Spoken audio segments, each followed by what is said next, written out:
Welcome back to Inside Personal Growth. This is Greg Voisen, the host of Inside Personal Growth. And today, joining me, you're in Virginia. Is that right, Gerald? Yes, Greg. Thanks. All right. So in Virginia is Gerald Gangram. And Gerald has been recommended to be on the show by Douglas Holladay. And Gerald has spoken at George Washington University. And many of you know Doug because Doug has been a guest on the show. And actually, Gerald has spoken at Georgetown and the MBA program there, correct? Yeah, that's correct. I actually met Doug while I was going through the program there a few years ago also. So I'm a graduate of the program, and also they keep having me back for various things. Well, it's good they're having you back because I'm sure that these students are learning a lot from you. And I'm going to let our listeners know just a very tad bit about you because I'm going to let you speak about yourself, which I think is important. Gerald is a retired U.S. Army major with many consider a war hero from his combat service during Operation Enduring Freedom. He was raised by a single mother in lower income area of Queens, New York. He's always strove to improve himself and hardly imagined being the recipient of numerous medals along a career piloting, by the way, the most complicated of aircraft, the Apache attack helicopter. He's a graduate of the U.S. Army Academy at West Point in 2007 with a commission as the aviation officer. He attended the Army's flight school and ranked competitively to qualify in the Apache, the world's most advanced helicopter, as I said. His first assignment was in Colorado, serving as a platoon leader, I should say, and a battalion adjunct human resource officers. He has lots of experience. He's been to Afghanistan. Following his deployment, he commanded the Firebirds, the world's largest attack company, and his accolades go on, and he retired after 11 years of service in the military. So, Gerald, I think, anybody speaking about leadership or speaking about personal growth, because our show is on personal growth, you'd be an excellent one to actually address that. And you've achieved so much in your life. Was there one defining moment or turning point in your life that triggered your desire to basically excel? We have a bunch of listeners out there that are really into finding out what's going on psychologically in people's heads, what's going on emotionally and psychologically, because to get that drive and that ambition and that courage to do what you did, I'm sure they'd like to know, was there a turning point? Greg, that's a great question. Was there a turning point? I feel like there are a lot of different times where I've had this drive that came to me early on, but one of the times where I realized I had to be more decisive and deliberate with my leadership was after the loss of one of my soldiers. And it was specifically when I was bringing the soldier back to their family. Their parents had requested that I bring him back to them. And I didn't quite know why. I wasn't particularly really close with this soldier at all, but not closer than some of his peers would have been. He was the lowest ranking person in my unit, Jimmy Meroy, Winston Jimmy Meroy. We called him Jimmy. And so when I finally got to meet them, I was and we were talking, I asked them, why me? And they told me about how whenever he had either written or called them back home, he was always saying that, oh, Captain Gangram was helping me with trying to get into West Point, or he was helping me with, Lieutenant Gangram, I guess at the time, was helping me with learning land navigation or stuff that had nothing to do with his job as an aircraft mechanic. And how he had all these ambitions of wanting to go from being the lowest ranking person in his unit to that highest ranking person in the unit. My job within it in that platoon. And they said that they wanted to meet me because they wanted to see how their son could have turned out. And it was such a tragedy for everything that revolved around me getting there. But in that moment, I felt so humbled, and it was by accident that it almost happened. I wasn't trying to be this person, but I realized how much of a ripple effect that I could have by, even if I wasn't trying. Like, we don't see sometimes all of the different things that people are taking away. Again, had nothing to do with this job, but those ancillary conversations we were just having about leadership meant so much to him. And we're having such an impact that he's talking to his family back home about it. I had no idea. And so I realized then that I had to be more deliberate with what I was doing as a leader. It's interesting because that really leads in well to my next question. And I think the turning point was the fact that you had influence on somebody that you really didn't feel that you were having that much influence on. And I think we need to be cautious of our actions around others, because the reality is that can have an influence positively or negatively. The way we speak, the way we act. There's a lot of things that we can do to influence that. And I think that can be a turning point for a lot of people because they really don't realize it, especially when somebody passes away and then you have to be the person that delivers the news to the parents, and the parents wanted to see you. I could see where that had a big emotional impact on your heart, pulled at your heartstrings, and probably changed your life considerably. So as a retired military officer and graduate of West Point, you've had so much discipline in your life. What are the positives about having this discipline and focus in your career? And what advice would you have for the listeners who are, personal growth kind of fanatics, and they're going, wow, it's just too much discipline for me. I can't handle that. There's so many people that won't go in the military because they realize, right, what's going to happen, right? What they have to do. What are the positives, and then what are the negatives of that? Yeah, so I think the notion that there's definitely discipline in the military. Don't get me wrong when I say this next part, but it's not as bad as you might think. I don't really see it as a negative. There's a structure to it, a regimen, and really, it's almost no different than that strict parent telling you make your bed every day and like do your chores, and whatever regiment they're going to have for you on a strict parent is the same kind of thing you're going to have with the military, except there are consequences if you don't do it. Still, like that strict parent's going to have, right? So Right. it wasn't that different for me. Actually, when I went into West Point, I almost was like, wait, this is it. Like my mom was more strict than this.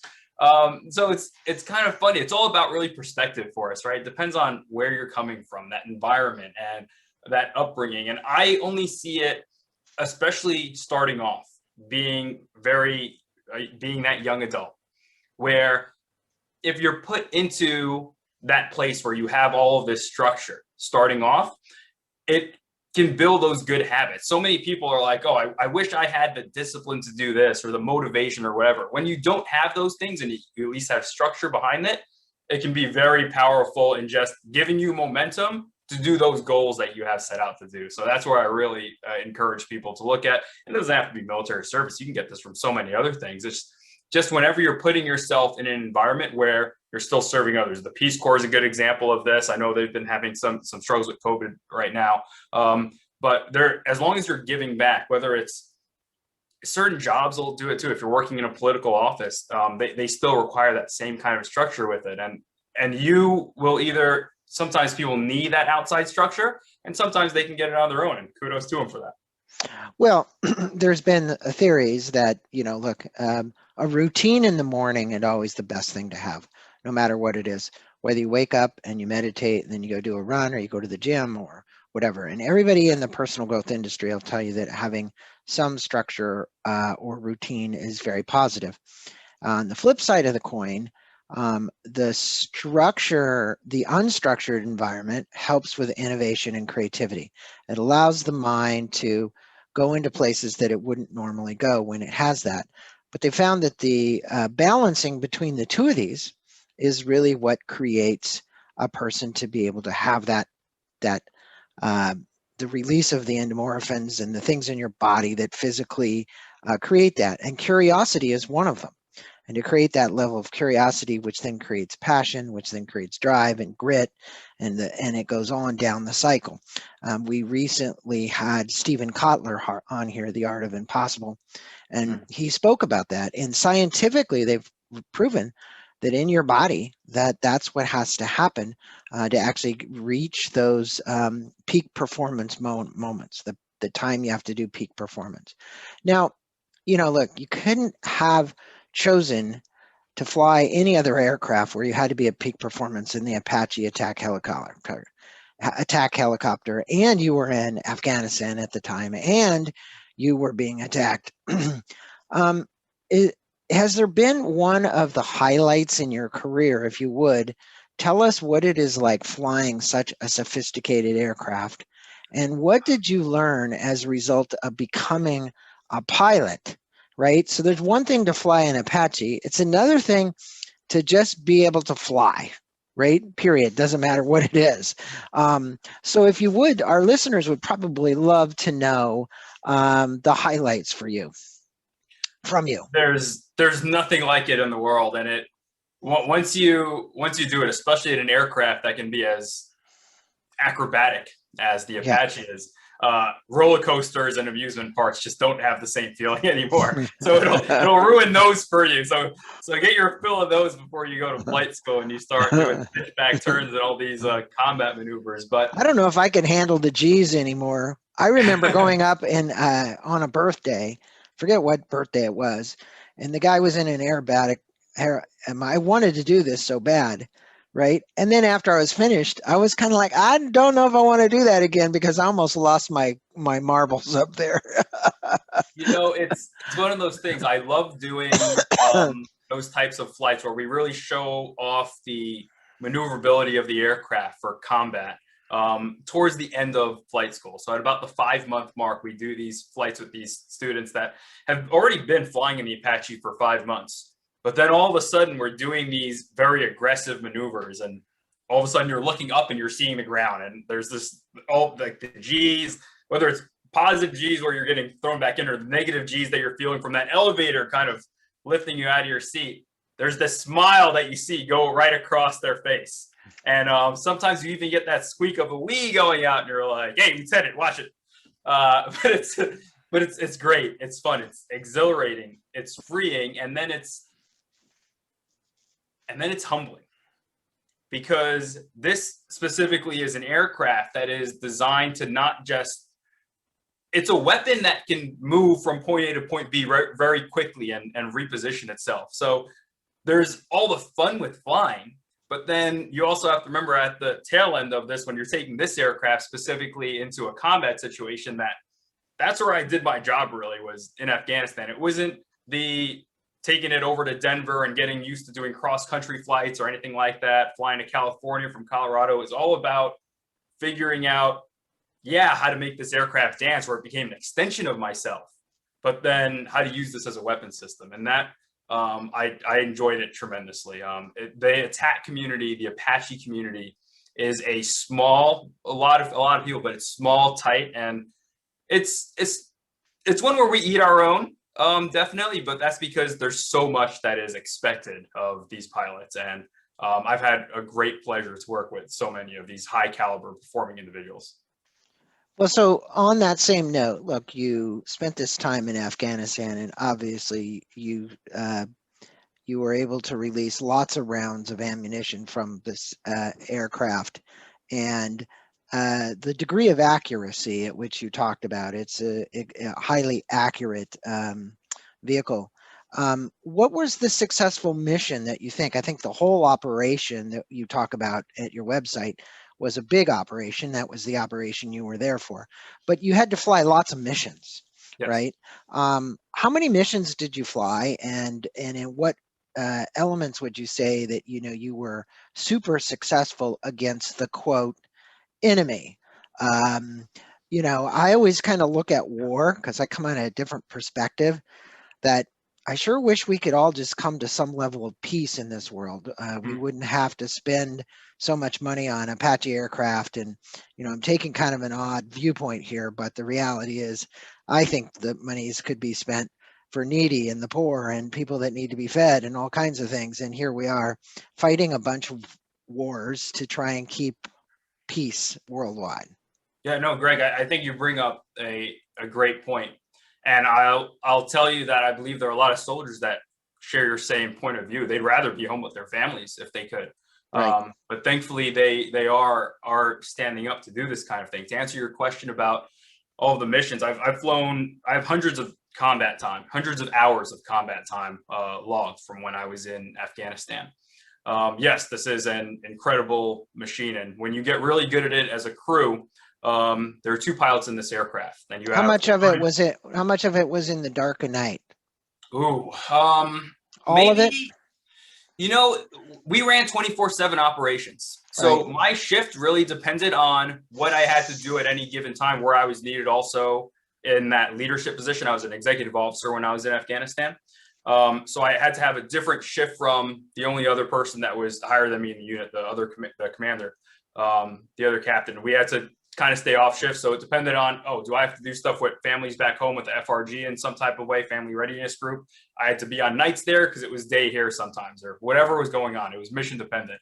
So I would say maybe 2/3 of my time was on nights. Okay. And That's then maybe a lot. the other third. Yeah. So it was, so maybe like 300 hours of maybe the flying that I had might have been in Afghanistan, at least, was at night. So you are totally dependent on instrumentation in this craft, especially when you're flying at night like that. Yeah. Yeah, well, yes. We don't use night vision in the same way that other aircraft do. We have the Apache sees things in thermal. So even our weapons, you can reach out and touch something from 8 kilometers out, and you have all of these weapon systems that are working together to help do all of this great math to get rounds on target, as long as you're flying the aircraft correctly and using all these instruments like you're saying. But then what you also have is you're seeing things by heat signatures, which is really good for us flying at night in the Apache, because we don't need any ambient light. Where it's red sometimes for other aircraft because there's not even a trace of moonlight. They can't see anything with their night vision. We're fine. We prefer it because you definitely can't see us. So we're able to see things from well out and then get rounds on target from farther if we need to.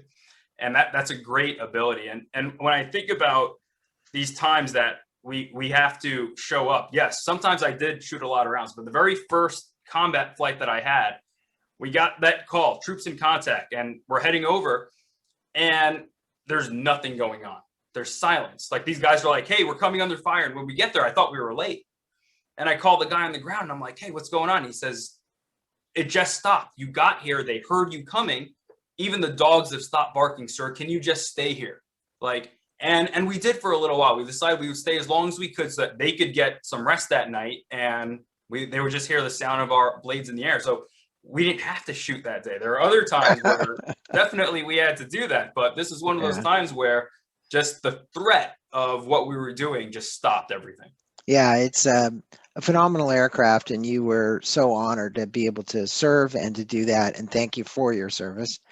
You know, you served 11 years of distinguished active duty, and you were a leader. This whole time you've been a leader. Yes. What, in your estimation, does it take to lead with character, one? And two, what's your personal credo? What would you basically tell other leaders right now that are listening to this podcast? It doesn't matter. They're leading employees inside of a company, or they're leading somewhere. What is how do you lead with character? And what is your credo? So you have to first figure out what it means to lead with character. And I think the easiest way to answer that is to be a servant leader. For me, that servant leader is someone that is put into a leadership position, assumes a position, however they get there, but they're leading not for the intent of raising themselves in any way. This is a leader that's willing to sacrifice for the benefit of the group. Right. And to be that type of leader really takes just that heart, that integrity, to always keep your mind on your people. So to be that leader, you need to know what your people are doing, like really get to know your people, so that you're hearing them complain to you. A leader should always hear complaints. If you stop hearing complaints, it's not because you're doing a great job. It's because they're complaining to someone else. They don't think you're going to do anything about it. They're complaining silently. Yeah. to one another. Yeah, they're complaining to someone. You're just not hearing it. And if you Yeah. don't hear about it, you can't do anything about it, Greg. Yeah. That's a bad thing.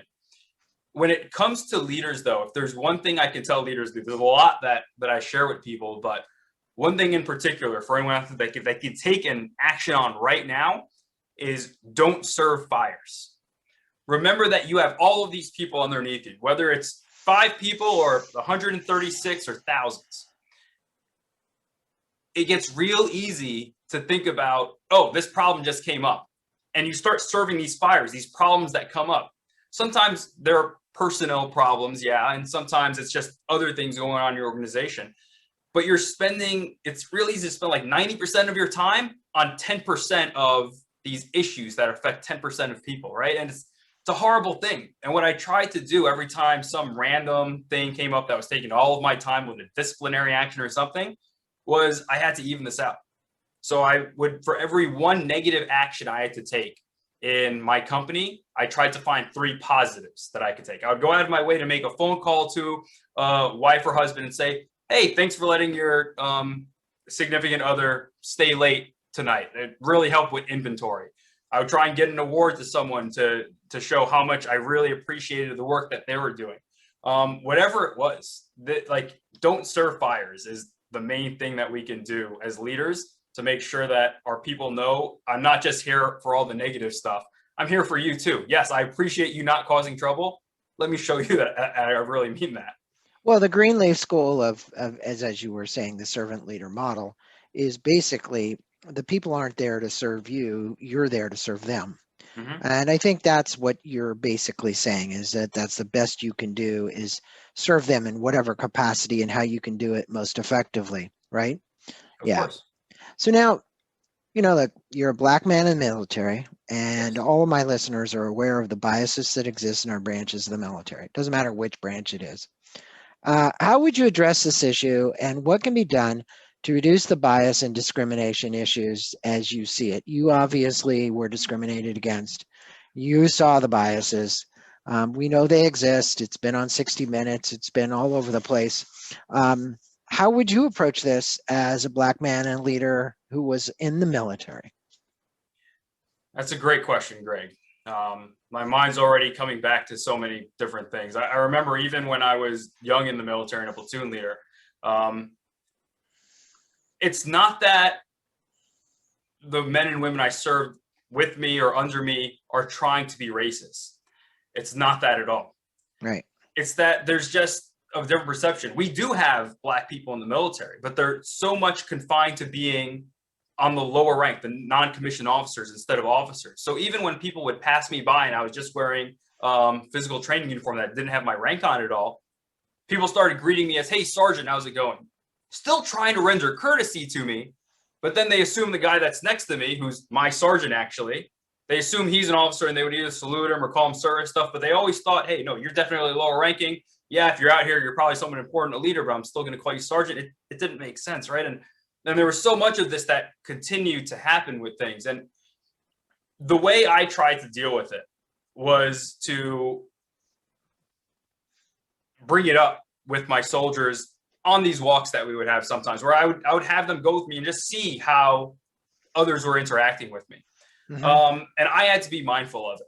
I had to obviously maybe do things twice as hard as another person to make sure that I wouldn't get questioned on it the same type of way.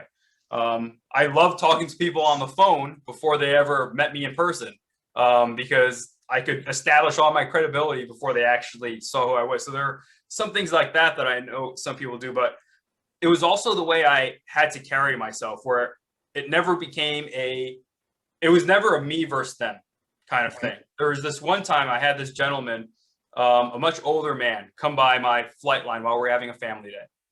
And he's a grandfather of one of the student pilots that's there, as they're all around the aircraft, like taking pictures and stuff. He comes up to me and he says, "You're Black." And I look down at my hands and I'm like, "Oh, sir, like, really? I never noticed." And I'm like trying to joke with him and stuff. And he keeps going though. And he's like, you're the commander here? Because he notices the rank. He has some military background I can gather from this. And I was like, yeah, I am. And he says, well, you think your soldiers respect you? I would never serve under you. Like, I was in this war and stuff, and I would never have served, like, we never would have respected you if you were leading us. And I was mad. Yeah. He started telling me, I had my West Point ring on at the time. I wore it for these family events, and he was telling me, you probably even stole that ring. You probably didn't get that. And I was getting more mad because of how much it took me to get into this. And my soldiers start coming over, and they start listening to what's happening. And one of them asks, "Sir, is everything okay here? Is there a problem?" And I tell him, "No, there's not going to be a problem. Please escort this man off my airfield." "Sir, thank you very much for coming. You are no longer welcome and authorized to be on my airfield. I don't want to know who you're related to, but I'll show you how much my soldiers respect me, because they're going to escort you off. Thank you." I really wanted to hit the guy. But what I did in that moment was show that it wasn't like, one, I only had one black soldier in it, or two, so I wasn't going to be able to have a black soldier escort him off, even though that guy was there. It was more of just, there was no favoritism. I didn't see these types of divisions. And yes, some people always thought, "Oh, did you get this job as like the black commander here because you're black?" And we finally needed like to have one or two of them. And you have to prove it wrong. And it's sad that that's what you have to do. But thankfully I was able to get that respect by the actions I took, and continuing to show them that I wasn't going to listen and buy into that. Well, it's a great story, and I think the way you handled it was done very tactfully. And I think most importantly is the emotional impact it had on you. It actually brought up a lot of anger. It brought up a lot of frustration for an issue. And actually, that anger sometimes, as you know, can't serve the light. Yeah. Darkness can serve the light. We do know darkness can serve the light. And the question is, you were the bigger man, because here's this guy who's degrading you in front of your military people. And interesting though, because when you talk about a turning point in one's life, that's also another turning point or big learning lesson from how the world sees you. And this has been going on all your life. And so to address that, what has to happen is those conversations have to occur. Yeah. Exactly what happened there to help turn people's biases around about who you are. Now, following this deployment in Afghanistan, we were talking about, you were chosen to command the Firebirds. This is the world's largest attack company. What experiences have you taken from the assignment that work in everyday life today? So, my listeners out there, 99.9% of them are never going to be associated with the Firebirds, or they're not going to fly an Apache helicopter. But what they'd like to know is, because you were with the Firebirds and you flew an Apache helicopter, those experiences that you had, what were the ones that, look, 99% of your time is not spent in that Apache helicopter. No, it's not. I wish it was. It's spent right here on the ground, working with your family, dealing with people at the grocery store, doing the things that we commonly do every day. Were there experiences that maybe you took from that you could relate to our listeners that could be applied every day? Yes, because I got to work with so many people and their families. And yeah, it's an extension of getting to know your people, right? Like, because it wasn't just when people are worried about stuff back home, it's going to stay on their minds. They're going to bring it with them in the office. There's not this mentality of, oh, you leave home at home when you come to work, and when you go back home, you leave work at the door. All of this kind of melds in, right? You bring your worries with you. And you don't want to bring those into the cockpit with you, definitely. You don't want to bring those into war with you. So you're constantly having to realize that when you're taking care of a soldier, when you're taking care of a person, you have to take care of their family as well. You have to at least know what's going on with them. Obviously, occasions are a big thing for people, especially the birth of a child. So I would have a baby tracker Excel sheet, because every month there was at least one or two babies born in my company. And I knew when they were going to get born. I knew the hospitals, and I had blankets made at the very beginning, just so that I would be the first people at the door waiting to greet this new Firebird hatchling, is what I call them, and share in that joy. Because when times get tough, I didn't want that first phone call that I have to make to a family for them. I hated even the beginning where I called the wife or something and it was, "Is Joe okay? Hey, I'm just calling to say thanks for staying late," right? But I had to get there so that when times did get tough and something bad happened and I was there with them, they weren't going to be crying on my shoulder because I was the only shoulder there. It's because I was the shoulder that they wanted to be there. And that has been something that I've tried to harp on so many times with those that I continue to mentor, that you need to care for this person as a whole, not just those segments. So many of us, every one of your listeners, I almost guarantee, serves someone, whether it's a family member that's looking up to them, a friend, a colleague at work, someone at their church or something. Someone's counting on them to be that person and lean on them.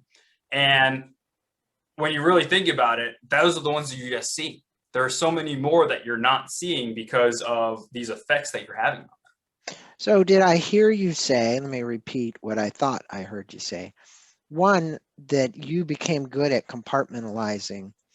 When you got in an Apache helicopter, you had to leave behind all this other stuff temporarily to be able to focus, okay? So compartmentalization was a really big lesson, and however you did it, right? So what I'm saying for my listeners, is that something that I can take from this and say compartmentalization? And on the other hand, what you're saying is you were always thinking about others ahead of time so that those people could be comforted, nurtured, supported as a result of your actions as a leader. So if you were doing that, you were actually thinking ahead. So you were very proactive. You had all the blankets made ahead of time, that kind of thing. So I think, look, I'm looking at, if I'm looking at things that somebody could do, I agree with you. The proactivity is important. I think compartmentalization is important. Was there anything else that was important from that? Yeah, so there's this concept of the show has to go on that we always have in our heads, right? Like, if times get tough, keep moving through it. And yeah, you need to do that. But sometimes in order for the show must go on, you have to sit down. I had some students when they're going through the Apache course, this again, most advanced helicopter in the world, takes a lot to get through, but they would struggle at times. Right. Okay, that's fair. But when I would have them come in my office, sometimes the struggle wasn't I'm not studying enough. When I would really push on these people, I'm like, no, why aren't you getting? You're doing great now. What just happened? All of a sudden, something came out with, I don't know where my father is. Well, what do you mean you don't know where your father is? There was a tsunami in the Philippines and I haven't heard from him in a week and I'm worried. That obviously isn't something that you can completely compartmentalize. I had another person, me and my wife just lost our baby, stillborn, newborn, that came into our lives, stayed with us for an hour, and now they're not with us. Happened 2 days ago. Well, hell, maybe you shouldn't be trying to fly an Apache right now. Is this a combat scenario where I need you out there? Or is this a training scenario where, hey, take 2 weeks and be with your family and get whatever you need in order, right, so you can come back, right? Like, we have to figure out as leaders within our communities, within our businesses, whatever, when we can let people sit. Sometimes it isn't, we need to always power through right now. There's timing and phasing for things. And that's the other part of this, is that compartmentalization can't always happen. We need to know when to take a breather, when we can give that person the ability where we're not just a manager that has someone come in, say that they're sick, is going to say, hey, don't worry, I got your shift covered. That's a good manager. A leader is going to take care of the shift being covered and then make sure that you had chicken soup mailed over, call you later on and be like, hey, are the kids causing you any trouble? Do you guys have meals and stuff for tonight? How sick is this? Did you go to the doctor, right? They're going to do all that follow-up. We need to sometimes be reactive with people as well. That's really important. I am glad you added that and you emphasized it. You said it, but that you emphasized it. And it is important as a leader, especially a servant leader, which you said that's the kind of leader you are, to look at that. And when you treat others the way you'd like to be treated, that shows respect. And I think that old axiom goes back biblically. Yes. We don't need to harp on that one, but the reality is that's one of the truths. Now, you obviously are a man with lots of drive, ambition, courage. You know, it takes courage to fly the helicopter, it takes ambition to do it. You got to get through the schooling, and then a lot of drive to say that's what I want to do. What influences in your life helped you to develop those attributes of drive, ambition, and courage? I know your mom, you had a single mom. Were you the Yes. only one in the family? I am the oldest of four. Growing up, Okay. it was just me and my sister, my younger sister, and now I have Uh, two additional younger sisters. okay. So, is there anything that you would add about seeing your mom and the influences that your mom had on drive, ambition, and courage? I mean, usually mothers have a tremendous role in psychologically how people turn out. As much as people maybe don't look at that, they do. Mostly, sometimes more than fathers. Oh, I've written books about my mom at this point. I feel like just random military papers I've written about, like, oh, who's like a leader you admire or who taught you selfless leadership or something. My mom is the answer, definitely. Mm-hmm. When you have someone that works multiple jobs to make sure that you can keep your head in a book, that you want to talk about sacrificing, like, talk about physical sacrifice, where I know my mom wasn't eating as much because she was trying to make sure that we had more to eat. Enough. Just when my mom found out summer school was a thing, I had good grades, and she was like, "Wait, you mean you need worse grades for summer school?" She worked to get me into summer school because she was like, "Hey, that's now the summer you can eat 2 meals again. Like, what's going on here?" So, like, there's all these, and I remember sometimes sitting next to me, like, pointing out what to get, so that and I could see that she wanted food too, but she would never eat anything from my plate. As much as I knew that we needed to share between, like, and or I needed to take something home for my sister or something. Like, I can't, you know, I get asked what success is, Greg, and when I get asked what success is, it's a washer and dryer. Mm-hmm. When I first got to I got out of West Point, got a rental place in Alabama at flight school. And this place had central air conditioning and heat. Oh man, this was big for me. I called my mom up and I was like, "You're not going to believe this. I'm in a townhouse, your house." She thought it was awesome. Again, I'm with a roommate affording this stuff, but she thinks this is incredible. So incredible, she drives down from New York City to Alabama with my sisters and everything to see this place. She's all happy and she's like, "I'm so proud of you." And as we're leaving, she sees this door to this one area and she's like, "What's this? This is a closet?" I was like, "No, this is where the washer and dryer is." She opens it. She sees a washer and dryer and she starts crying. We didn't have a washer and dryer. Right. You had to go Even at that down. point, she had a washer, not a dryer. And she starts crying. We both start crying. And she was like, "You made it, boy. You have made it." I made it by having a washer and a dryer. And I always have to put that in perspective of what success is. Whenever people sometimes think there's always a monetary answer, whatever success is, it's a little more money than I have now, right? It's always more money than I have now. But when we think about it in terms of what we do and the gates in our life, it can be something so small at first. And if we keep in mind that that's where it was, we've already been successful, and we can continue to move that gate to increase our levels of success, sure. But I just remember even when I had to look for places in the past and people were like, "Oh, this apartment unit doesn't have a washer and dryer," I would get emotional a bit, almost start crying. I was like, no, I can't do that. I can't not make it anymore, right? I had to think about what that minimum was. So Right. that's one of those things that my mom definitely helped instill in me with our environment and everything, was to keep track of what those little things are and stay grounded to remember who I am. Well, I think, as you said, the little things in life, like a washer and dryer, they're indicators of not just success as much, but the fact that you were able to manifest that into your life through the good actions that you have put out into the world, right?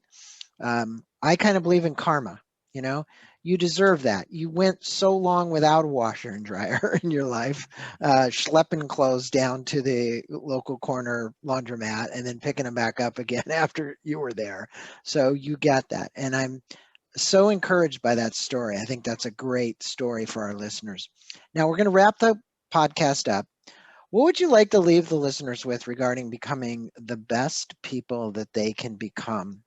And do you have any insights or thoughts? Because, you know, you obviously are an example of someone who's spiritual, somebody who has drive and ambition, somebody who has achieved much in their life, and somebody who still has a lot more to achieve in their life. You're also somebody who's made a huge contribution. I think contributions are big. Contributions back to the men that have worked under you, the women that have worked under you, the people that have worked under you. What insights do you have on telling people or informing people about what it's like to become the best they can become? You know, what I tell people is that you can't do it on your own. And like, I've had so many mentors that have brought me to where I am today. I would not have been able to do this on my own. And we're lying to people by sometimes telling them that they can just buckle down, knuckle through everything. And with that, you know, you mentioned some people call me a hero and all this other stuff because I was in the front seat or back seat of an Apache at different times. You don't have to be in the cockpit of an Apache to be a hero. To be that best person, just look out for other people. A friend of mine, Catherine, told me about how one time she was taking the bus and the person in front of her, wealthy guy, had on a suit and tie, briefcase, all this stuff, couldn't find his Metro card. He started doing this dance and she just quickly swiped it through. Immediately defused the situation for him where he's not on the way thinking, oh, I have to find change or something. Now I'm going to be late. I'm making all these other people behind me. Just completely diffused it. A week later, the guy sees her at the bus stop again, gives her a gift card that says, thank you for being my hero, right? Like, that was a heroic moment. We can have heroic moments all the time. It doesn't have to be in combat. It doesn't have to be in the military. It just has to be you being there for someone when they need the help. And it doesn't have to be, again, a heroic gesture can be a very small gesture, but it means the world to someone else. And that's really what I see that quantify as. And I think what creates that, though, is awareness. Yes. You know, the greater your level of awareness to observe what is needed, and then to step in, have the courage to step in, right? Some people are like, oh, well, no, I'm not going to do that today because of something. There's some excuse. But it does take the courage once you've created the awareness to observe around you what's going on. Even that small gesture to use her Metro card and slide it through the thing so the guy wouldn't be anxious and have to come up with change. Or I remember, I don't know, about a month ago, I was in a drive-through and it was a vegan drive-through and I'm getting a vegan chicken sandwich. What it's made of, I don't know.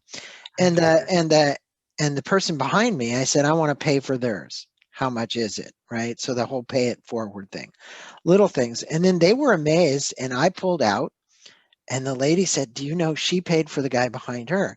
And it started a little bit of a chain reaction. I think I didn't see how far it went, but the reality was it's a good opportunity to express your gratitude for the people that are around you. Sometimes even just doing it in silent like that because people don't know you're going to do it, right? It's like a big surprise. It's a huge surprise. Well, Gerald, I'm going to direct all of my listeners to your website to learn more about you. You're a speaker.